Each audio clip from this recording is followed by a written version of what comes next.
Hi అండి, సత్య terrace గార్డెనింగ్కి స్వాగతం అండి. మేము బాగున్నాం, మీరు బాగుండాలని మరీ కోరుకుంటున్నానండి. ఇవ్వండి, ఈరోజు మళ్ళీ తోటకూర వచ్చిందండి. మరల వస్తూనే ఉంది. నేను ఒకసారి వీడియో షేర్ చేస్తున్నాను, ఒక్కొక్కసారి వీడియో షేర్ చేయట్లేదు. ఈరోజు అయితే మళ్ళీ తోటకూర బాగానే వచ్చిందండి. ఇవ్వండి, చూసారా, కొత్తిమీర కూడా వేశాను. కొత్తిమీర మొన్న చినుకులకి చిన్న మొక్కలు పడిపోయాయండి.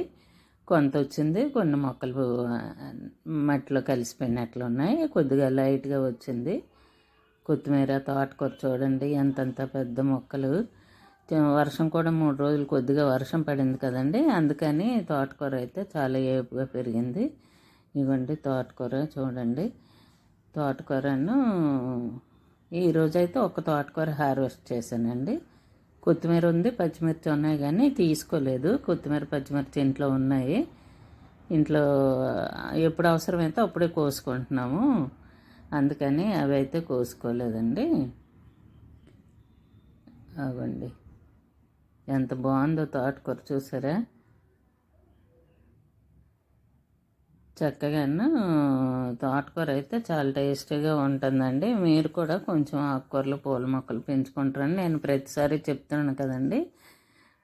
అందుకని ప్రతిసారి చెప్తే కొన్నాళ్ళకని మీలో మార్పు వచ్చి కొద్దిగా పెంచుకుంటారని నేను అనుకుంటున్నాను. ఇవన్నీ చూడండి ఎంత తోటకూర వచ్చిందో.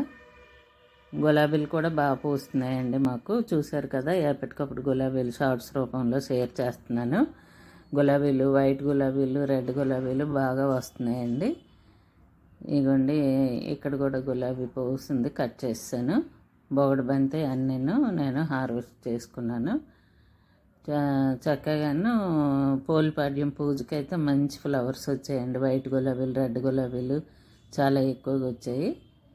నేను పువ్వులన్నీ అలంకరించుకొని పూజ చేసుకున్నాను. జామ చెట్లు చూసారా మా వైట్ గులాబీ.